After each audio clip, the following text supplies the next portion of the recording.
നമുക്ക് Christmas cake കിട്ടിയിട്ടുണ്ട് നമ്മുടെ ഹോട്ടലിൻ്റെ വകയായിട്ട്. സോ എല്ലാവർക്കും കിട്ടിയിട്ടുണ്ട്. അപ്പോൾ നമ്മൾ ഡ്യൂട്ടി കഴിഞ്ഞ് നമ്മൾ പോവുകയാണ്. ഓക്കെ,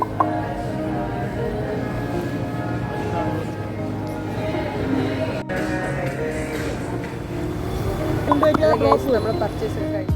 എവിടെ എവിടെ എവിടെ എവിടെ നമ്മൾ ചായ കുടിക്കാൻ പോവുകയാണ്. ഓക്കെ, നമ്മുടെ സ്റ്റുഡിയോയിലെ പർച്ചേസൊക്കെ കഴിഞ്ഞു. നമ്മൾ ചായ കുടിക്കാൻ വേണ്ടിയിട്ട് പോവുകയാണ്. ശരണുണ്ട്.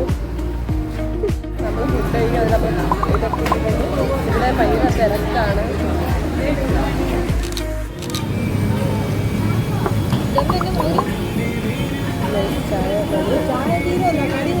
മധുരം കുട്ടിയാണ് നീ പറഞ്ഞത്.